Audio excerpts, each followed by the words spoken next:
Selamat pagi Bapak Ibu dan saudara-saudara yang Tuhan Yesus kasihi.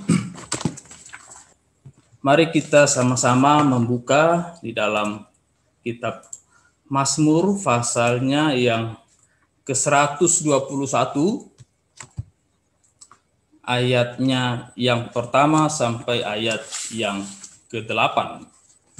Mazmur 121 ayat 1 sampai 8. Saya akan membacakan keseluruhan ayat-ayat ini. Nyanyian ziarah. Aku melayangkan mataku ke gunung-gunung. Dari manakah akan datang pertolonganku? Pertolonganku ialah dari Tuhan yang menjadikan langit dan bumi. Ia takkan membiarkan kakimu goyah. Penjagamu tidak akan terlelap. Sesungguhnya tidak terlelap dan tidak tertidur penjaga Israel. Tuhanlah penjagamu, Tuhanlah naunganmu di sebelah tangan kananmu. Matahari tidak menyakiti engkau pada waktu siang, atau bulan pada waktu malam. Tuhan akan menjaga engkau terhadap segala kecelakaan. Ia akan menjaga nyawamu. Tuhan akan menjaga keluar masukmu dari sekarang sampai selama-lamanya. Bapak, Ibu, saudara-saudara yang Tuhan Yesus kasihi, pada pagi ini kita akan merenungkan satu bagian firman Tuhan. Saya akan menguraikan bagian ini di bawah satu tema penjaga Israel, ya, seperti yang tertulis di dalam judul di LAI, ya, Tuhan penjaga Israel. Bapak Ibu, kalau kita melihat Mazmur ini, ya, ini adalah salah satu Mazmur, ya, dari 15 Mazmur ziarah atau nyanyian ziarah orang Israel. Ya, dimulai daripada Mazmur 120 sampai Mazmur 134. Nah, Mazmur ziarah atau disebut dengan Mazmur yang biasa dinyanyikan pada saat orang-orang Israel itu mendaki ke Yerusalem. Ya, mereka menyanyikan atau memazmurkan bagian ini, dan ini kita bisa melihatnya bagaimana keadaan pada masa itu, ya, ketika orang Israel memutuskan untuk berziarah, ya, karena bangsa itu adalah bangsa peziarah, paling tidak setahun sekali, ya, mereka akan berkunjung ke Yerusalem, ya, dan melakukan perjalanan ziarah, dan ini dinyanyikan pada waktu perjalanan tersebut, perjalanan pendakian ke atas, ya, Yerusalem, ya, karena Yerusalem itu cukup tinggi, ya, sekitar 800 meter di atas permukaan laut, ya, jadi memang perlu pendakian. Nah, dalam proses ini ada satu kesukaan, ada satu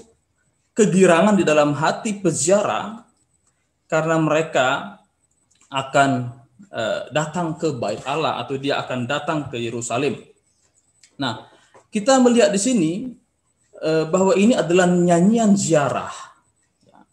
Jadi memang bangsa Israel, ya, beberapa kali datang atau beberapa kali merayakan hari-hari penting di dalam setahun. Misalnya hari raya Paskah, ya, itu adalah hari raya yang diperingati sebagai sebuah peringatan, ya, bahwa bangsa itu telah keluar dari tanah Mesir, ya.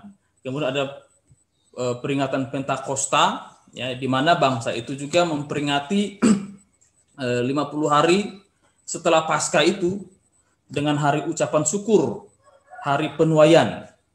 Kemudian salah satu hari yang penting juga yang menjadi hari perayaan, di mana mereka juga melakukan ziarah, itu hari raya Pondok Daun, ya. Hari raya ini adalah hari raya yang memperingati penggambaran bagaimana bangsa Israel melakukan perjalanan di padang gurun setelah keluar dari Mesir. Nah, hari raya ini diperingati dengan mereka datang ke Yerusalem, dengan mereka berziarah ke sana. Nah, pada saat berziarah inilah nyanyian ini dilantunkan. Ya.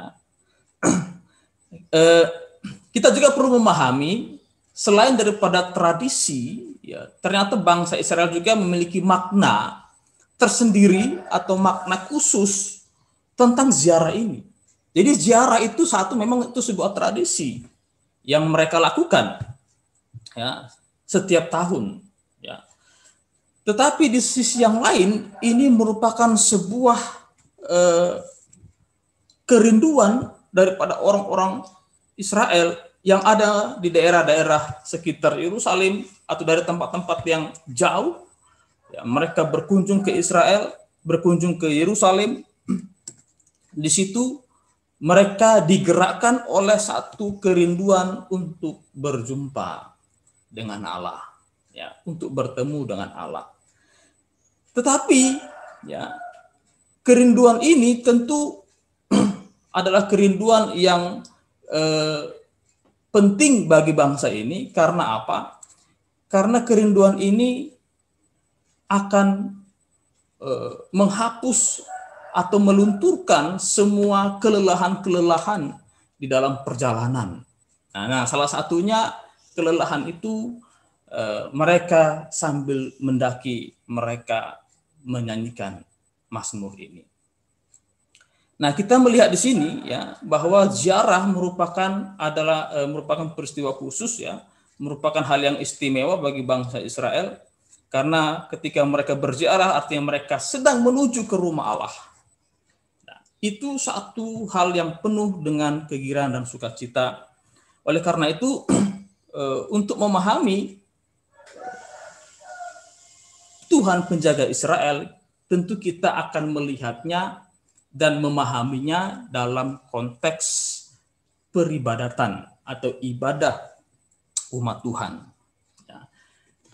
Dimulai daripada ayat yang pertama dikatakan, aku melayangkan mataku ke gunung-gunung. Ya. Dari manakah akan datang pertolonganku? Pertolonganku ialah dari Tuhan. Nah, Bapak, Ibu, Saudara yang Tuhan Yesus kasihi, ya, perjalanan bangsa Israel atau perjalanan orang-orang yang berziarah itu tepatnya, peziarah-peziarah ini ketika mereka melakukan perjalanan, tentu mereka akan menemukan atau menghadapi resiko-resiko dalam perjalanan.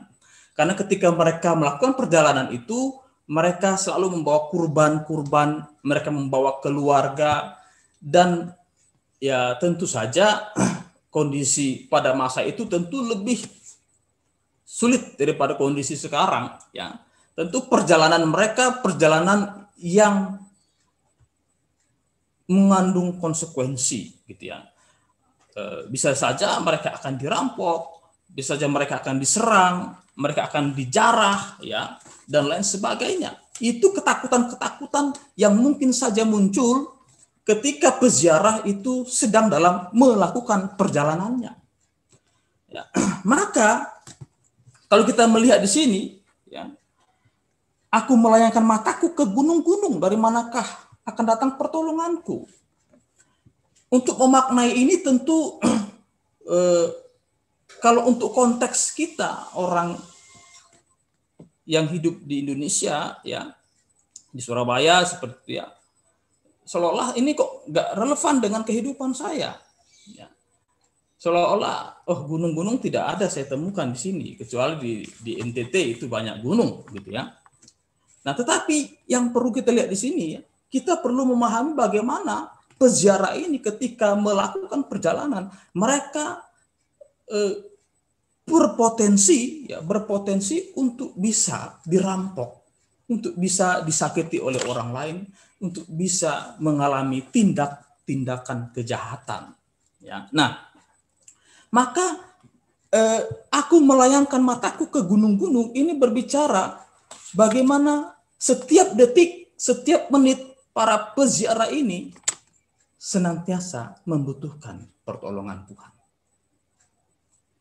Hal yang menarik adalah bahwa pertolongan Tuhan bukanlah didapatkan di gunung-gunung. Aku melayangkan mataku ke gunung-gunung, tapi pertolonganku bukanlah dari gunung. Atau dengan kata lain, pemazmur ingin mengatakan bahwa aku melayangkan mataku ke gunung-gunung. Dari mana datangnya pertolonganku? Pertolonganku bukan dari gunung, tapi dari Tuhan yang menjadikan langit dan bumi. Bisa saya gambarkan seperti ini. Pertolongan saya bukan dari gunung yang saya bisa lihat, tetapi saya mendapatkan pertolongan itu dari Tuhan yang menciptakan gunung, menciptakan langit dan bumi. Nah, inilah sebuah pujian yang menguatkan para peziarah ketika mereka akan datang ke Yerusalem, ketika mereka akan mendaki ke Yerusalem, yang tentu saja mereka selalu saja bisa mengalami tindakan kejahatan. Oleh karena itu, kerinduan untuk bertemu dengan Allah di Yerusalem itu menghapus setiap ketakutan yang mereka pikir akan terjadi dalam kehidupan mereka. Mereka berkeyakinan bahwa pertolongan mereka bukan dari apa yang dapat dilihat, tetapi pertolongan mereka dari Pencipta langit dan bumi. Kita melihat kemudian di ayat yang berikutnya, ia tak akan membiarkan kakimu goyah, penjagamu tidak terlelap. Tidak akan terlelap, sesungguhnya tidak terlelap dan tidak tertidur penjaga Israel. Tuhanlah penjagamu, dan seterusnya. Ya. Kata penjaga dalam bahasa Ibrani itu menggunakan kata saumar, yang bisa diterjemahkan melindungi, merawat, atau memperhatikan, ya, atau memberi kebaikan kepada orang yang dijaga. Dengan kata lain, kata saumar ini lebih tepat untuk ditafsirkan atau disandingkan dengan kata memelihara. Ya. Dengan kata lain bahwa orang yang mau datang kepada Tuhan, yang mau berjumpa dengan Tuhan, mendapatkan jaminan pemeliharaan Allah atau mendapatkan providensia Allah. Ya. Nah, istilah penjaga di sini, ya, ini adalah berbicara tentang pemeliharaan. Dalam perjalanan orang-orang yang berziarah ke Yerusalem, mereka mendapatkan providensia Allah. Mereka mendapatkan pemeliharaan Allah di dalam perjalanan. Nah, apa pentingnya penjaga Israel itu bagi kehidupan kita sebagai orang percaya? Tentu saja sangat penting. Karena penjaga Israel, yaitu adalah Allah sendiri, itu adalah pribadi yang sanggup memberikan pemeliharaan di dalam kehidupan kita setiap hari. Istilah penjaga Israel itu sangat berkesan bagi bangsa Israel. Sangat berkesan bagi peziarah. Karena mereka selalu hidup dalam hal-hal yang tidak baik. Bisa saja sewaktu-waktu mereka akan mengalami tindakan-tindakan kejahatan. Tetapi dengan berkeyakinan kepada penjaga Israel, mereka diyakinkan untuk terus berjalan sampai ke Yerusalem.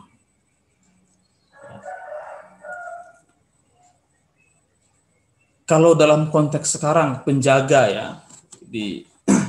kalau sekarang ini penjaga-penjaga atau satpam-satpam di tempat-tempat atau instansi-instansi pemerintah itu, ya, sekarang sudah dikasih pakaian yang lebih keren, ya, pakai pakaian polisi. Pakai pakaian polisi dia. Jadi kadang suatu waktu saya pergi ke sebuah kantor di Surabaya ini, saya pikir polisi ini, rupanya itu ya security gitu ya, penjaga keamanan. Tapi memang sudah dikasih pakaian polisi semua. Tetapi meskipun mereka dikasih pakaian polisi, penjaga-penjaga yang seperti itu, mereka penjaga yang gampang tertidur. mudah terlelap. Bukan seperti penjaga Israel yang dikatakan penjagamu tidak akan terlelap. Sesungguhnya tidak terlelap dan tidak tertidur penjaga Israel. Penjaga Israel itu Allah yang maha tinggi, Allah Abraham, Allah Ishak, Allah Yakub adalah Allah yang tidak pernah tidur. Allah yang senantiasa menyertai kita dari waktu ke waktu. Maka pemeliharaan Allah di sini bukan hanya berbicara tentang Dia memberikan pemeliharaannya, tapi Dia menjaga dari waktu ke waktu. Di setiap kesempatan Allah selalu hadir. Dia adalah Allah Immanuel, Allah yang beserta kita. Allah yang selalu menyertai para peziarah pada masa itu adalah Allah yang sama dalam Yesus Kristus yang senantiasa menyertai kita dalam perjalanan hidup ini, Bapak Ibu Saudara. Ketika para mahasiswa yang sudah sampai tingkat akhir, sudah selesai ujian skripsi, sebentar lagi mereka akan mengikuti yudisium dan diwisuda. Pemeliharaan Allah nyata. Pemeliharaan Allah terjadi. Providensia Allah tergenapi dalam studi saudara. Maka penjaga Israel dalam konteks itu adalah Yesus Kristus yang kita imani, yang kita yakini hadir di dalam kehidupan kita pada masa kini. Kemudian dikatakan pada ayat yang ke-5, Tuhanlah penjagamu, Tuhanlah naunganmu di sebelah tangan kananmu. Dalam ayat yang ke-5 ini dikatakan Tuhanlah naunganmu. Pemazmur ingin menyatakan bahwa Tuhan itu naungan kita. Dalam bahasa Ibrani kata naungan itu ditafsirkan dengan bayangan. Bayangan yang dimaksud di sini adalah bayangan tempat kita berlindung. Sama seperti di tengah teriknya panas matahari di waktu siang. Ada pohon yang besar dan dari bayangan itu kita mendapatkan keteduhan.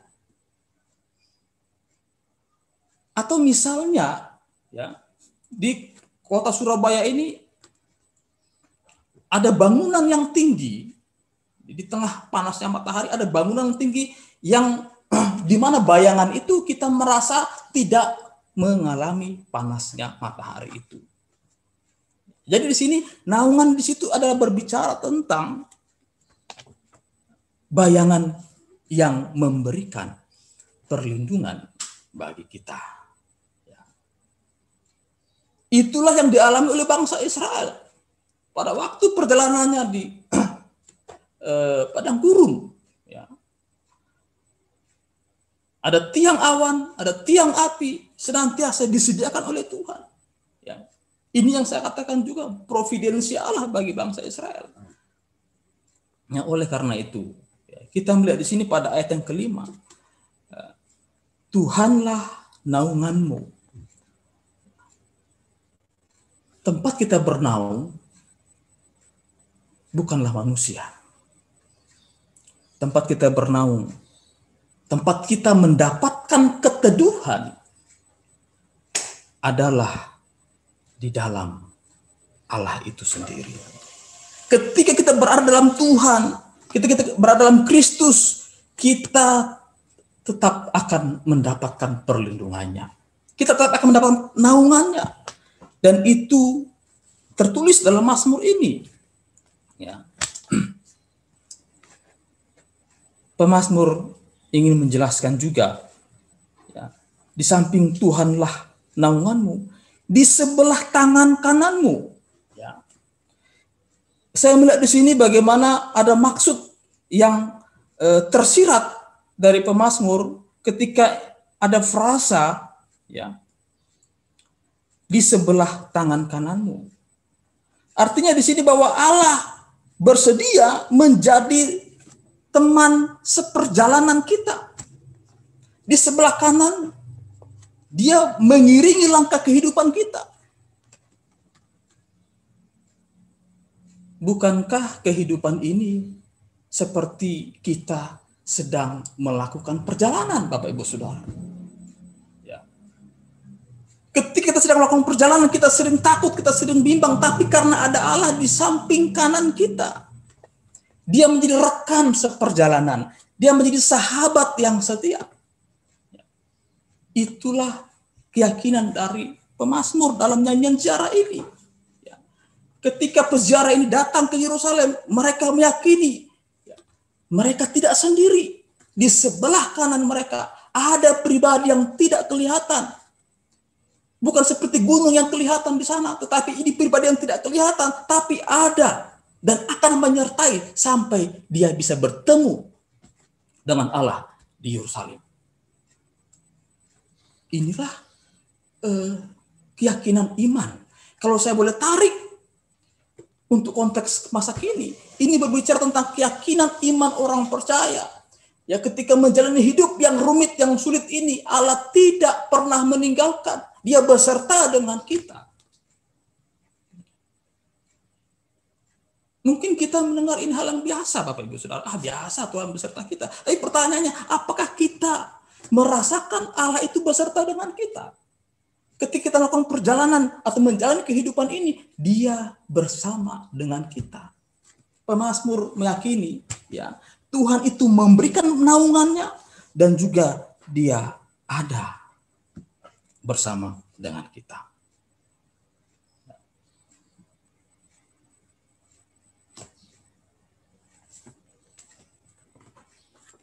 Kemudian dilanjutkan. Matahari tidak menyakiti engkau pada waktu siang atau bulan pada waktu malam. Tuhan akan menjaga engkau terhadap kecelakaan. Ia akan menjaga nyawamu. Tuhan akan menjaga keluar masukmu dari sekarang sampai selama-lamanya. Ya. Di sini ada pernyataan yang sangat menarik. Tuhan menjaga engkau terhadap segala kecelakaan. Ia akan menjaga nyawamu. Mungkin ada pertanyaan, bagaimana dengan keadaan orang-orang percaya yang menderita? Ya kan? Juga dalam sejarah gereja kita menemukan banyak orang-orang atau hamba-hamba Tuhan, bapak-bapak gereja yang mengalami penganiayaan sampai mati. Apakah Tuhan tidak menjaga nyawa mereka? Bapak-Ibu Saudara, untuk memahami bagian ini kita tidak boleh melepaskan di ayat yang ke-8, Tuhan akan menjaga keluar masukmu dari sekarang sampai selama-lamanya. Tentu saja keluar masuk yang dimaksud di sini adalah ketika mereka itu sampai di Yerusalem, masuk ke Bait Allah dan keluar. Tetapi ini bukan satu kegiatan yang sekali seumur hidup. Tapi dimanapun kita berada, keluar masuk kita, Tuhan memberikan perlindungannya. Kalau kita melihat ya keadaan, ya tidak sedikit hamba Tuhan yang mati yang meninggal atau dipanggil Tuhan karena COVID. Di mana perlindungan Tuhan? Katanya menjaga nyawa, kan begitu ya? Ya.